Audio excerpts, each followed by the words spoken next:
founders of our illustrious fraternity came together and they sought young men of high moral character and excellence in their endeavors, um, be it scholarship or whatever activities uh, they were involved in. Um, they wanted strong leaders, and clearly you fit the description. How would you describe your personal leadership style?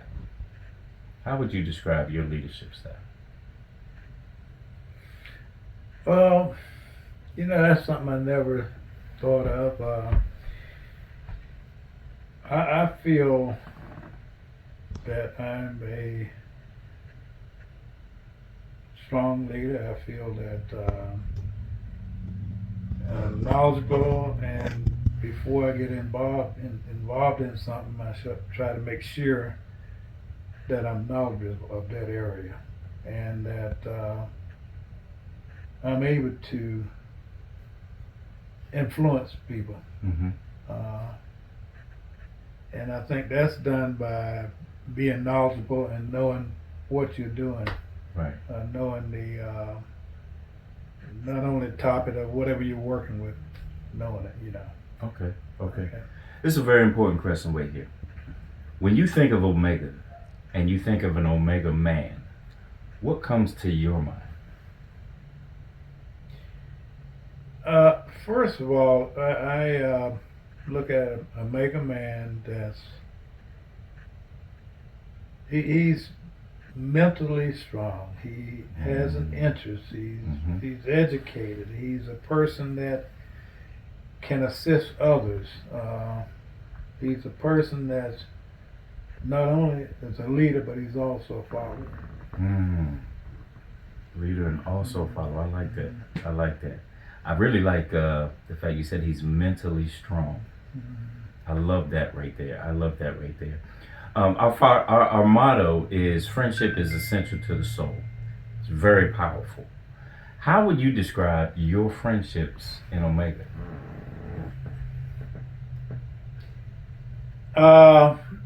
It is very strong. I believe that is one of the most important things in Omega. You have to be friends in order to work together, to believe in the person. So I think that's really, really important. Okay. Okay. Have you ever met any of the founders or any of the major names? No, I have not. I did not have a chance to meet any. I just listened to my brothers like Brother Bird tell me who he met and that type of thing, but I never did. Okay. All right. So back in the 60s, you're at Elizabeth City. And so what is the culture of Omega like at that time? In the 60s, in the 70s. How is it different than it is now? There's no comparison No at all. I need to break that down. Really going back what we had to do in order to become a member of this organization. I'm so glad that it has changed. I mean, what we had to go through, and I'm sure you've heard, you really were pledged, okay? And I can remember the things I had to do for the so-called Big Brothers. I pledged in '64. Parents in New York, so I stayed there, worked there. My wife to be was in Atlantic City, so I'd travel back and forth during the summer. Then I end up, that's where I'd find a lot of the cues, and you were doing the same thing you were doing at college. Go and do this, shine my shoes, anything that they wanted, buy this, that. Now that's during my summer vacation when I'm trying to work or whatever. The things that we went through, I don't even think the young men now, which if you think about it, it should have never been happening in the beginning. That's not what make a man, is how much pain you can take or what you can do rather than not to keep from turning back. But back in the 60s and 70s, we were made, and when I say that, you were hazed, and I won't go through the Right, right, hazing or right. I whatever, understand. but it's a big difference now. So, what brought you to Maryland from North Carolina? How did you get here? Okay, as you know, I told you earlier, I switched over and went into teacher education. And I don't know whether you're familiar with North Carolina or not, but teachers aren't paid very well, Right. like most of the southern states. Uh, Someone came down and recruited teachers from Elizabeth City State University. At that time, it changed before I left, to come to the Eastern Shore, a place called Chestertown, Maryland. Okay. All right. And matter of fact, my wife was recruited a year before me, and it wasn't much to recruit me to come up. And the starting salary back then in Chestertown was $5,000, and that was higher than any other place in Maryland. But they would only do $100 increments per year, so naturally we call it the Western Shore because that's Eastern. Right. The salaries moved much faster, so D.C., PG County moved up. So I worked there for 4 years. Mm-hmm. We spent 5 altogether. Matter of fact, my son was born there in '69 before I came over, and I came here in '70. And the main reason was I wanted to get paid for working. Okay. Okay. So and mostly we call it a proving ground. Most of the teachers from Elizabeth City and any other school in the South would start there. And I definitely didn't want to work in North Carolina. My parents were in New York and tried to get me to come there, but I didn't want to go there because of the schools there. So I came to PG County and interviewed in 1970. And the first school they had was a middle school, which I turned down. Okay. And this is very interesting. The only high school that they had a vacancy in teaching industrial arts was Central High School. Central. Yeah. And I had no idea where Brother Robinson was, so I go in there. He was department chair. So the two of us worked together. So you together again? We were together again, you know. And we'll get into that a little later on. And then we left out of there in administration. But I knew he was in PG County, but I didn't know where he was. So the principal said, let me introduce you to the chairman of industrial arts. And I said, oh, Lord. Small world, you know. So that's how I came to Maryland. So is he your connection to how you became one of the 21 charter members? How did you become the chosen one? You have to reverse that.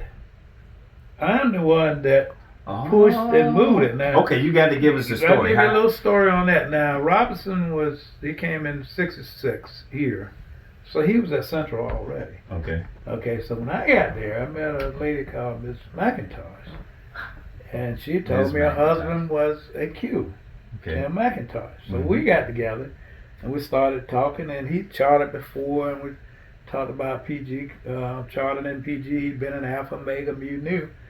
And then we started working. So if you go back and check out the 21, 10 of them were from LG, my school. Right. Matter of fact, about 5 or 6 of them were my line brothers.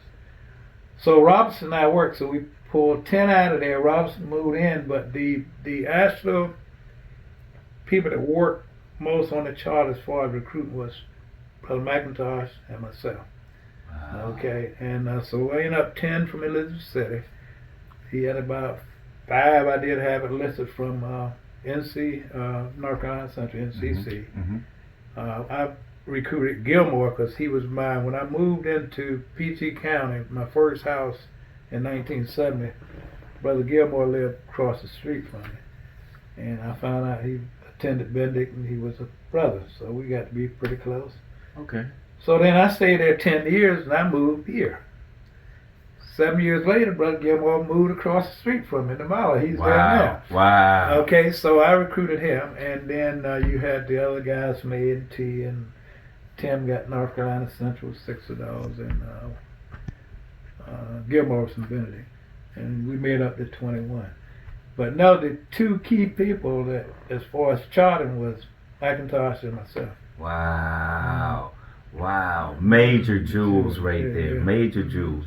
So, what were the most challenging aspects in chartering Gamma Pi, from your opinion? Your opinion. From my opinion, and it sort of backfired on me. What you probably don't realize, when you come up, we recruited. Mm-hmm. Most of the brothers from LG Elizabeth City where I attended had never been in a grad chapter, and they were just out of college a year. As you know, in college, it's party, having fun. Right. Right. Grad chapters, it's all work. It's work. Right. And you know, you trying to do for the community and whatever. I hate to say this, but at this point, you have 2 of the 10 from Elizabeth City that's financial, and that's Brother Roberts and myself. We lost Brother Settles, and then a couple of them moved out of the area, but they're right here in the area. I took over, and when we set up the organization and named the officers, voted for the officers. I was the assistant treasurer. Okay. And my brother from Elizabeth City Settles was the treasurer. Well, I had to take over by half a year, and I became the treasurer, or the keeper finance in our name. Because we lost the brothers. They didn't even finish the year out. And as you know right now, this bothers me, and I've worked on it quite a bit, but the best I can do is get them attend sometime. Most of it, except the 2 that passed, and 1 other that's out of the area. So we still have, let's see, out of the 10, we got 3 out. We still have 7 right in the metropolitan area, in PG County, and it's only 2 of us financial. But they never came back. That's the problem. And you know, you go to grad chapter. The expectations, I think, was, hey, I'm gonna go in there. It's gonna be like undergrad, and I'm going to have some fun. But that turned them off, that work, because I had to sit down and figure out what was going on. And I said, you go back and you talk to them, and you still can get them to come back. You know. Okay. And that's been going on now for almost 50 years, yeah. Right. So that I can definitely see how that was a huge challenge, a huge challenge. What leadership positions have you held in Gamma Pi? 2-term bosses, couple terms vice bosses. I've been the keeper finance, assistant KRS, and well, every key position except I didn't do the KRS. I did the assistant. Okay. And then I probably chaired every committee. I've done the Mardi Gras. Matter of fact, I was the one to take care with Martin's Crosswinds. I was the all your key scholarship committee. I basically sort of put that together and bought it from my alumni association that's in D.C., Elizabeth City State Alumni, and we sort of put that together. So I was first chair of that, and then I moved into Charles Drew. I was the treasurer there for several years. I was one of the charter members at the other foundation for friendship. That was all done back there under my administration. Okay. So I was on the charter member of both of those boards, you know. Wow, that's awesome. So I've sort of stayed busy in Gamma Pi, you know. Amazing. So that actually leads me into the next question. It's a 2-parter, and you've kind of answered some of the second part. Over the years, what have been some of your most what have been some of the most rewarding aspects of Gamma Pi? What are you most proud of when it comes to Gamma Pi? Well, you know, going back with a chapter that chartered with 21 members, and I was just proud of the things that we were able to do with a chapter that small, as far as participation on the district level, as far as the activities, the the Mardi Gras, the achievement programs, the thing that we did in the county. You can go back to J.C. Hayward. We were probably one of the first ones to have the former type achievement week program, and then invite the reporters, to come in and speak and make it one of the larger, better events in the county. Those type things with the programs that we did in the county, the Project Enrich that I was instrumental with Brother Bird, that came out under my administration back in 84, 85. And that's still one of the better programs. We've received rewards with the second district for that. Right. And a lot of those things started from back there. And then I'm so proud of what Gamma Pi has done as far as our leadership on the second district, and also as far as the national with Brother Rogers, And I'm hoping that we're going to continue that. I like what we're doing, and the brothers are really involved. And Gamma Pi is known as a super chapter, and we're about business. Yeah. And then I'm going to go on and say this, and then I sort of look, going back there in 1973, charting with 21, if you told me almost 50 years later we'd have over 300 brothers, there's no way in the world I would believe that, I tell you. Wow. It's unbelievable, Wow, because I was going to ask you about that. I was going to ask, when you guys started, the 21 of you guys, when y'all sat down at the table, or wherever you were, when y'all sat down at First Baptist Church in Highland Park, and y'all put this together, did you envision what Gamma Pi would turn into? Gamma Pi is major. Gamma Pi is major now, and the answer is no. At that time, with the 21 of us, we just wanted to get it off the ground and be a major part in the district and move from there.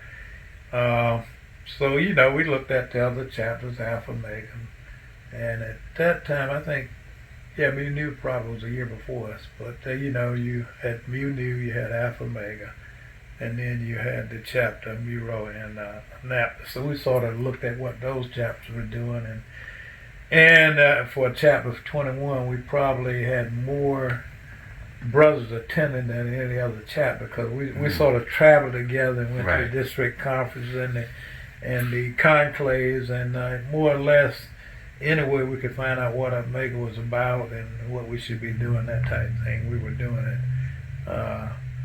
And we moved, we went from 21. The big thing for a long time was just having over 50 members. And then finally we got up to 100, and we really thought we were moving, and all of a sudden, it's just out of sight, Right. So let's get a little personal. But the second part of that question was, what were some of your biggest disappointments? I know you mentioned a couple. And you could tell me if you have any more, or you could leave it alone. We can get a little personal. I want to get a little personal. Well, one is, as you know, if you work that hard, and we have on trying to get a property. Well, we got property, but trying to get a facility. I won't just say fraternity house, because a facility is more than that. Mm-hmm. And to work on that and raise money, and as you probably know, back in 1993, I was one of the brothers that ended up as a board member for Megaplex, because I felt that the chapter wasn't going to do it. And it put up quite a bit of money, man. My wife wasn't crazy about that, because being a board member, you had to get a few thousand. And we just felt that we were going to have the first large facility compared to Martin. Mm-hmm. We were looking at something that would set 2,500 people. But things that we have, and a little disappointed about how that went. We couldn't get money. Venture capital, whatever. We talked to our good brothers, Michael Jordan. We dealt with Alonzo Morning. We even got hold of Stephen. He gave him one of our plans. And then the thing that really got us was Bob Johnson. We gave him one of our proposals. And you know what came out of that? Jaspers on the property that we were going to buy. So it's one of those things. So that was a really disappointment, and but we're still working. But we have lost quite a few brothers Right. because we don't have a facility. Ah. And I'm going to get into that. I just cannot believe that's something. I keep on moving. I'm going to be here and I'm going to continue to work. But looking at 100 and some professional men, people with degrees, Right. and you can't come together and purchase something. Now we're talking about 300. Right. Right. It's really something, Yeah. when you look at it. Yeah, and your passion for that, it definitely comes out. It definitely comes out. Let's take it a little personal. So you meet your wife at Elizabeth City. You move to Maryland, and you're teaching, and you have children. You have a son, and you're raising your son, and your son is coming up together with the other brothers' children and all that. And in 1996, fall 1996, your son is initiated into the chapter that you chartered. What were your feelings on that? Tell me about that. How did you feel? It's hard to explain, but that's probably the proudest moment of my life when you go back and think about it. And I go back with Donnie. He decided to go into the Navy. Do it real quick. His junior year at the Master. Mm-hmm. And so I signed where he could get in there. He did the 4 years in the Navy, got a scholarship, went to Morgan, but he got married while I was in the Navy. So now he's over at Morgan working on an engineering degree, and he's married. So he wanted to go into what's the chapter over there, Pi? Mm-hmm. And we had a little talk. I said, look, you raising a family, it's a little different. And then every time you look, they were off. They get kicked off to do something. Mm-hmm. And so I said, it's nothing wrong with grad chapters. So, we're planning a little bit there and Okay. hope it would work out. I said, you have a chapter in the county. When you come out, you look for that. And that's what he did, but it's still, you're talking, but when he did it, it's unexplainable. I mean, I just love him, love the chapter. That is one of the most important things my son's done. But when you bring them into a chapter that you chartered, it's something you never forget. You talk about it all the time, And the entire line, you guys, I got to know all of you. It's really something. That 96 line, That 96 line. Yeah. Legendary 96. Yeah. So, how would you describe your relationships with the remaining living charter members of both Gamma Pi and LG? I would say very good. I think the brothers know me. I'm straightforward. They know how I think, what I'm going to say. Omega means a lot to me.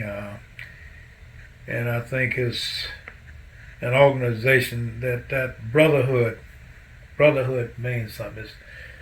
It means I should be able to talk to you, let you know how I feel. Mm-hmm. If I need some help or whatever, I should be there. Now, you do find some brothers probably do the same thing they do with the maternal brothers or whatever. Mm-hmm. It's not going anywhere. But my relationships with not only Gamma Pi, but 2nd District, and I mean, when I came in, I think in the, say, 45 years, I'd only missed maybe one or two conclaves. In the district conferences. And this is something important, I guess. You say, how could you do it? By both of us being in education. Mm-hmm. Our vacations were during the summer. Right, so my summer. wife, I did the same thing. She attended her conferences. I attended mine. Donnie grew up in Omega. He grew up before he even came in. by going to all the district conference and whatever and having fun meeting people. And I will tell this, and he'll probably laugh. I bought the Z in '84, so I had the Z tags on it. So he's over at Morgan. He started over there in '92, and I let him drive my car for something. And the brothers challenged him. They saw the Q tags. And so Donnie started asking them questions, and they said, "Oh, you good, man, you going." But what he had done, I didn't realize that. I kept my history book in the top drawer in my room. Donnie had picked up the book and memorized it, probably from front to back. He can tell you more about Omega and this and that than the average person that was going online or whatever. So the young brothers there at Morgan, he started asking them things they had no idea. So they thought he was a Q. He never told them anything different. So you telling me my LB was perfect? Yeah. And I said, that's amazing, you know. Yeah. And I never told him to do that. But he, on his own, he just had the interest. He just wanted to know everything. When we were online, he always had a lot of information that you know, he helped us out with, you know, so we appreciate you leaving them books out. We appreciate that. After all these years, you're still extremely active in the chapter. You still have a relevant voice in the chapter. What fuels your drive to be as involved as you are? And to have remained involved, because you know, you mentioned that some of the charter members, they fell off. What is it that fuels your drive for this thing? Well, I think that begins from, in my case, when I was in the Lampotas Club and started, and how hard it was to get there, and what I had to go through. And you're not going to turn me back. I don't care what. And the organization means so much to me. It was a matter of studying, like I said, keeping up with what's going on, attending the conferences. And the chapter, I just felt you're there to work for Omega. It means something to me. I get enjoyment out of doing that. And then this chapter, I don't want to be in another chapter. The brothers here, and you can go back when they had a little problem with the housing. A lot of brothers quitting. But hey, why should I leave the county to go someplace? You can't change anything by leaving. Right. And my thing is, I stay there and I have a voice and I try to be respectful as much as I can with it. But you can't change anything if you leave. You think about it. No, you're right. You get upset, I'm leaving, go somewhere else. Right. Well, just going on. Right. And I told them, I say there are things I might not do, but the other brothers do in the chapter, I may not go along with you going there, but I'm not leaving. Right. And I'm going to voice my opinion. And I think most of the brothers know that. And they respect me for it. And then the other thing is, I respect brothers. I don't care what year you came in, whether you're over me or below me. Right. Because you took the same oath that I did. Right. That what you just described is that true love. That true love for Omega, for the purple and gold. Where would you like to see Gamma Pi go from here? Locally, I mean, chapter-wise, I think Gamma Pi is one of the top chapters in the area, probably in the district. We're doing a beautiful job. And the things that we're doing in the community and with the students and the scholarship and that type of thing. And we are working with the district and the international, and that's getting to be known that we are a super chapter for a reason. But I still want to see someone from Gamma Pi in that national position. I want to see it, because we have brothers that are capable of doing that. Right. We've done the district, we run that. I want to see somebody in that position. And I really respect it and pull for Brother Rogers, who was on his way. But I still think we should have someone. Okay. So you'd like to see Gamma Pi get a national seat. Right. That's awesome. Yeah. That's awesome. So let's take it outside of Gamma Pi and let's look at the fraternity for a second. What are your thoughts on the fraternity as a whole right now? We still have some work to do. I think organizing what we're doing in the community, what we're doing with the other parts of the world. I know when they went over and did those, drill those holes and all that, in the Bahamas and that type of thing. I think we're doing beautiful things, but we still have that problem with the members that don't respect Omega, don't know what Omega's about, and going out and doing the things that doesn't help the Omega. And I can go back to when President Obama was in and was getting ready to give us an award, and then once he went out and went online and found out there was no way he could do it. And that's national. And that, you know what I mean? Those are the things we need to work on. Final thoughts. What bit of wisdom would you give us at Gamma Pi, or just the brothers in Omega, period? What advice would you give us, and do you have any final words that you'd like to say? I would say, I think the brothers need to, at some point, and I know we don't do it enough, go back and read the history book and look at the vision of the founders and where they wanted us to go, and sort of mold ourselves in that way. And when you're talking to the other brothers, especially the older brothers that studied that, you can relate and you know what they're talking about. That's where I would go. And then the other thing is, remember that friendship is essential to the soul, and respect your brothers. You want somebody there that's going to be there for you, listen to you, try to help you, or whatever. And we do have some brothers, I don't think, and I'm not just talking about not Gamma Phi, I'm just talking about, I know brothers all over the place. Right. You got some of them that once they get in a position, you don't observe that type of thing. You're here, we're there, you know. That type of thing. I remember Brother Eddie Taylor, and I used to always converse with him. And he was from Brooklyn, and that's where my parents grew up, and I'd been there, so we could relate and all that.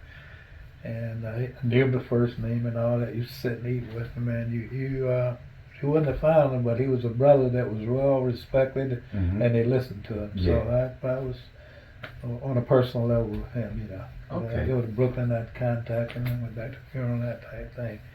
Very knowledgeable, and I've gotten to know several of the grand bosses. I was pretty close to Brother Knox, and he was there. Matter of fact, it's the wife and my wife are very close. You know? Yeah. So you know that type thing. I just move around, but the key to it is get to know brothers that can help you and help you move, but also help educate you about Omega. Wow. Brother Herring, this has been enlightening, and just a pleasure to actually sit down and talk with you about your thoughts on Omega and your time in Omega and the founding of Gamma Pi chapter. It's been truly amazing. Thank you very much. It's been an honor. And I told my son that I had an interview tonight, but I didn't tell him it was his line brother. And he's going to really be shocked, you know. Yeah. All right, brothers, you just heard, we've been handed some jewels. And every older brother that I've had the opportunity to speak with, they all say the same thing.